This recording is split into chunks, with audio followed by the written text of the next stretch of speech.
dari darah daging Rasulullah sallallahu alaihi wasallam. Rasulullah mengatakan, la ugni anki minallahi syai'an, saya tidak mampu, tidak sanggup untuk membelamu di hadapan Allah Subhanahu wa taala. Rasulullah sallallahu alaihi wasallam tidak menjamin bahwasanya garis keturunannya itu akan masuk ke dalam surga. Maka garis keturunan tidaklah menjamin seseorang masuk ke dalam surga. Jangan bangga dan jangan menerima, mengikuti dan duduk kepada mereka orang-orang yang walaupun mengaku garis keturunan Rasulullah sallallahu alaihi wasallam tetapi jauh dari tuntunan Rasulullah sallallahu alaihi wasallam, jauh dari akhlak Rasulullah sallallahu alaihi wasallam. Maka jangan kalian ikuti mereka, jangan ambil ilmu mereka, dan jangan kalian menjadikan mereka sebagai teladan. Bismillahirrahmanirrahim. Alhamdulillahi rabbil alamin.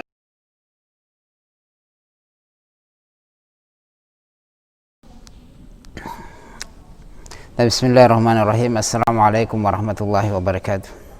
Alhamdulillah hamdan katsiran tayyiban mubarakan fihi kama yuhibbu rabbuna wa yarda. Asyhadu an la ilaha illallah iqraran bihi wa tauhidan wa asyhadu anna Muhammadan abduhu wa rasuluhu. Amma ba'd. Ayuhal ikhwan wa akhwat fillah rahimani wa rahimakumullah jami'an. Kenapa bermasalah hati kita? Maka cucu keturunan Rasulullah sallallahu alaihi wasallam tidak menjamin dia masuk ke dalam surga. Sebagaimana diriwayatkan oleh Abu Hurairah radhiyallahu taala anhu bahwasanya Rasulullah sallallahu alaihi wasallam ketika diturunkan ayat wa anzir ashiratakal aqrabin, maka berilah peringatan kepada keluargamu yang terdekat. Kemudian Rasulullah sallallahu alaihi wasallam berdiri, kemudian dia mengatakan ya dengan suara yang sangat keras, dia mengatakan ya masyara Quraisy atau kalimat nahwaha, ishtaru anfusakum la ugni ankum minallahi syai'an ya bani Abdul Manaf, la ugni ankum minallahi syai'an ya Abbas bin Abdul Muttalib, la ugni anka minallahi syai'an ya Safiyata ammata Rasulillah sallallahu alaihi wasallam, la ugni anki minallahi syai'an ya Fatimah binta Muhammadin, salini min mali, la ugni anki minallahi syai'an. Rawahu Muslim. Naam. Hadis ini diriwayatkan oleh Imam Muslim dan Imam Bukhari. Baik. Rasulullah sallallahu alaihi wasallam ketika diturunkan surah Asy-Syu'ara ayat 214, wa andir ashiratakal aqrabin, dan berilah peringatan kepada keluargamu yang terdekat. Maka Rasulullah sallallahu alaihi wasallam berdiri kemudian mengatakan ya masyara Quraisy, wahai kaum Quraisy. Rasulullah memulai dari yang besar, dari sukunya. Dia memulai dari jenjang yang sangat besar, memberikan peringatan, seruan kepada mereka, wahai kaum Quraisy, au kalimatan nahwaha, au kalimat yang sejenisnya. Kemudian beliau mengatakan la ugni ankum minallahi syai'an, sesungguhnya saya tidak mampu membelah kalian sedikit pun di hadapan Allah Subhanahu wa taala. Ini dari sukunya. Kemudian beliau turun lagi ke garis keturunannya lagi yang lebih dekat lagi. Naam, dari dari kabilah besar kemudian turun semakin kecil. Naam, ya bani Abdul Manaf, wahai bani Abdul Manaf. Ini garis keturunan Rasulullah sallallahu alaihi wasallam. La ugni ankum minallahi syai'an, saya tidak mampu membelah kalian sedikit pun di hadapan Allah Subhanahu wa taala. Lihat ini. Kemudian Rasulullah sallallahu alaihi wasallam melanjutkan ya Abbas ibnu Abdul Muttalib, wahai Abbas anaknya Abdul Muttalib. Rasulullah sallallahu alaihi wasallam, Rasulullah mengatakan ya Abbas ibnu Abdul Muttalib, wahai Abbas anaknya Abdul Muttalib. Naam, la ugni anka minallahi syai'an, saya tidak sanggup membelamu di sisi Allah Subhanahu wa taala sedikit pun. Sedikit pun Rasulullah sallallahu alaihi wasallam tidak mampu untuk menolong Ibnu Abbas atau Abbas radhiyallahu taala anhum. Naam, di sisi Allah Subhanahu wa taala. Ini paman Rasulullah. Naam, bagaimana lagi dengan yang mereka jauh sana garis keturunannya? Ini dari paman Rasulullah sangat dekat dengan Rasulullah sallallahu alaihi wasallam. Kemudian Rasulullah sallallahu alaihi wasallam berpindah dari pamannya lagi Kemudian Rasulullah mengatakan, "Ya Safiyata ammat Rasulullah sallallahu alaihi wasallam, wahai Safiyah, bibi Rasulullah sallallahu alaihi wasallam." Naam, tadi dari Abbas kemudian kepada Safiyah bibi Rasulullah sallallahu alaihi wasallam, dari jalur paman kemudian jalur bibinya lagi. Naam. Dia mengatakan, "La ugni anki minallahi syai'an," saya tidak mampu menolongmu, membelamu di sisi Allah Subhanahu wa taala sedikit pun. Ya, dari pamannya kemudian bibinya. Ini garis keturunan yang sangat dekat dengan Rasulullah sallallahu alaihi wasallam, dari suku Quraisy, kemudian garis keturunannya kemudian ke pamannya sampai ke bibinya. Rasulullah mengatakan kalimat yang sama, "La ugni ankum minallahi syai'an," atau "La ugni anki minallahi syai'an." Nah, kepada laki-laki, kepada pamannya, dan kepada sukunya, serta kepada tantenya, kepada bibinya. Safiyah ammat Rasulullah sallallahu alaihi wasallam, merupakan tante dari Rasulullah sallallahu alaihi wasallam. "La ugni anki minallahi syai'an," saya tidak sanggup untuk menolongmu sedikit pun, membelamu sedikit pun di hadapan Allah Subhanahu wa taala. Kemudian dari paman kemudian tante dan turun langsung kepada darahnya sendiri. Kemudian dia mengatakan, "Ya Fatimah binta Muhammadin, salini min mali." Wahai Fatimah, mintalah harta dariku yang engkau sukai. Harta apa saja yang engkau sukai, mintalah kepadaku. "La ugni anki minallahi syai'an," karena saya tidak sanggup untuk membelamu di hadapan Allah Subhanahu wa taala. Lihat, dari darah daging Rasulullah sallallahu alaihi wasallam, Rasulullah mengatakan, "La ugni anki minallahi syai'an," saya tidak mampu, tidak sanggup untuk membelamu di hadapan Allah Subhanahu wa taala. Nah, bagaimana lagi dengan mereka yang memiliki garis keturunan yang entah masih nyambung atau memang disambungkan, dipaksakan disambung. Rasulullah sallallahu alaihi wasallam tidak menjamin bahwasanya garis keturunannya itu akan masuk ke dalam surga.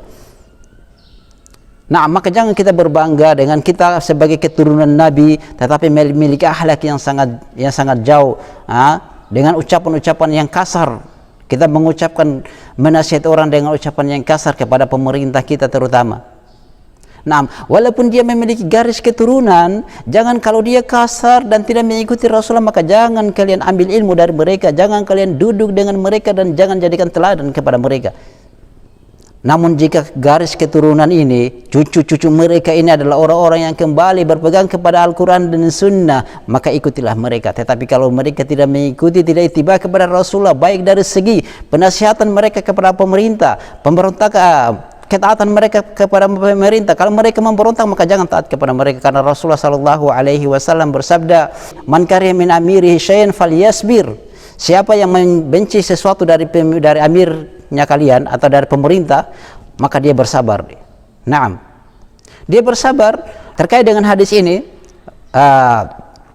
Ibnu Utsaimin, Syekh Muhammad bin Shalih Al-Utsaimin rahimahullahu taala, di dalam kitab Qaulul Mufid, beliau menjelaskan, "Hada kalamun Nabi sallallahu alaihi wasallam li ammihi wa ammatihi wa banatihi."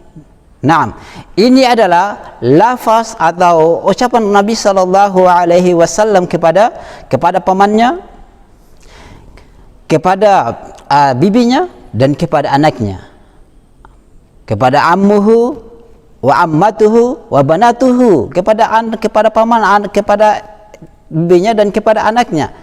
Apa yang dia sampaikan adalah Rasulullah sallallahu alaihi wasallam mengingatkan bahwasanya keturunannya itu dia tidak mampu menyelamatkan mereka di hadapan Allah Subhanahu wa taala. Dan garis keturunannya, anaknya, dan dari darahnya sendiri, Rasulullah sallallahu alaihi wasallam mengatakan, "Ya Fatimah," ringkasannya. Ringkasannya, "Ya Fatimah binta Muhammad, la ugni anki minallahi syai'an," secara ringkasnya, "Wahai Fatimah, anaknya Muhammad, saya tidak mampu membelamu sedikit pun di sisi Allah Subhanahu wa taala." Naam, bagaimana lagi dengan mereka? Naam, maka Syekh Shalih Al-Utsaimin mengatakan, "Fama baluka biman huwa abadu." Maka bagaimana lagi dengan mereka-mereka yang memiliki garis keturunan yang sudah jauh? Naam, orang yang memiliki garis keturunan yang langsung, yang sangat dekat, bahkan dari darah daging Rasulullah sallallahu alaihi wasallam, Rasulullah mengatakan la agni ankum minallahi syai'an, saya tidak mampu menolongmu sedikit pun di hadapan Allah Subhanahu wa taala.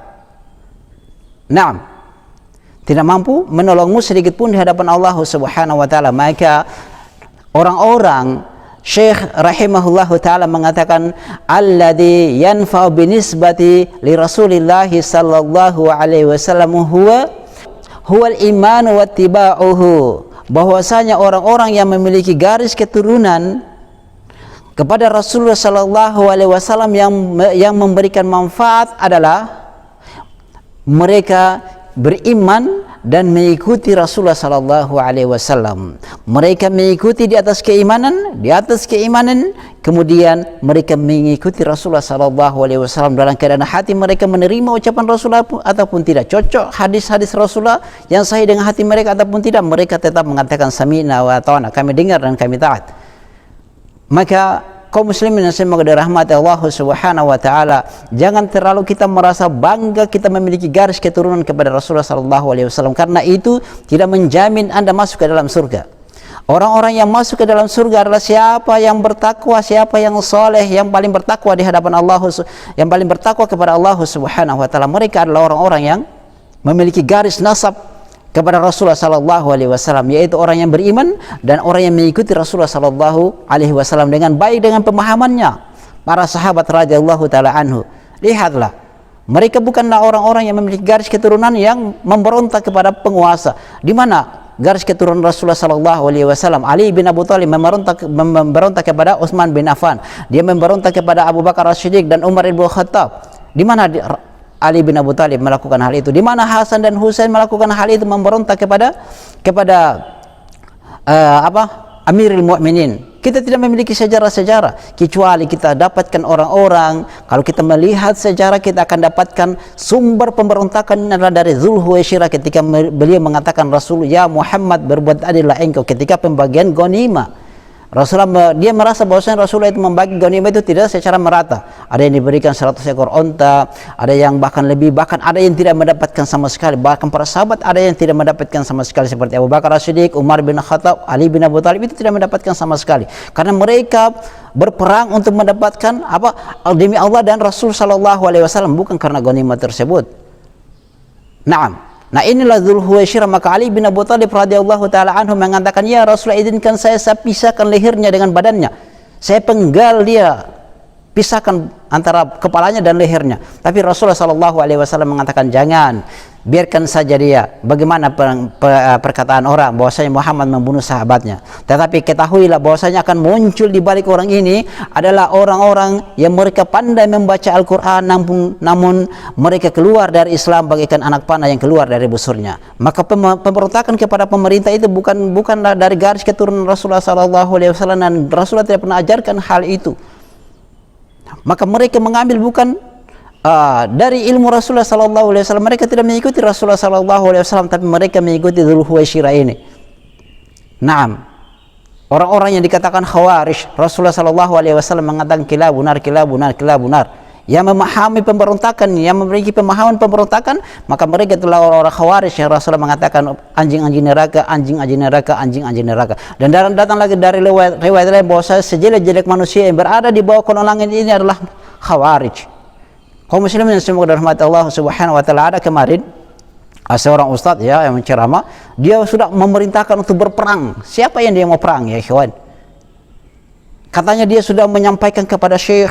Nah, dia sudah saat itu dia sudah berkonsultasi dengan syekh. Nah, bagaimana seperti terjadinya kerusuhan di Ambon, kerusuhan di Poso, kerusuhan di Ternate, dia sudah konsultasi. Nah, bagaimana nanti itu terjadi pada tahun 99. Beliau mungkin masih SD kelas 3 atau kelas 4. Dengan usianya yang kurang lebih 30 tahun tersebut. Nah, kemudian dia mau berkonsultasi dengan para masyayikh. Nah, bagaimana para masyayikh konsultasi dalam keadaan dia masih anak-anak seperti itu? Nah, apakah mungkin kemudian taruhlah jika sekiranya itu pengajakan kepada berperang, memerangi pemerintah kita ini pemerintah kafir atau pemerintah muslim, dia masih beribadah kepada Allah atau tidak? Adapun kezaliman, yaitu kezaliman bagi dirinya, kita berlepas diri. Yang penting kita sudah ingatkan, itu adab bagi seorang muslim, akhlak yang Rasul ajarkan. Naam. akhlak yang para sahabat ajarkan. Nah, Imam Ahmad dan imam-imam yang empat mengajarkan hal-hal yang sama. Kalau kita bermadhab Syafi'i, ikutilah Imam Syafi'i yang sebenarnya. Tidak pernah dia memberontak kepada penguasa. Imam Ahmad tidak pernah memberontak kepada penguasa. Imam Malik tidak pernah memberontak kepada penguasa. Bahkan mereka yang difitnah. Maka garis keturunan tidaklah menjamin seseorang masuk ke dalam surga. Jangan bangga dan jangan menerima, mengikuti dan duduk kepada mereka orang-orang yang walaupun mengaku garis keturunan Rasulullah sallallahu alaihi wasallam tetapi jauh dari tuntunan Rasulullah sallallahu alaihi wasallam, jauh dari akhlak Rasulullah sallallahu alaihi wasallam. Maka jangan kalian ikuti mereka, jangan ambil ilmu mereka, dan jangan kalian menjadikan mereka sebagai teladan. Semoga Allah Subhanahu wa taala merahmati kita semua. Subhanakallahumma wa bihamdika asyhadu an la ilaha illa anta astaghfiruka wa atubu ilaik. Assalamualaikum warahmatullahi wabarakatuh.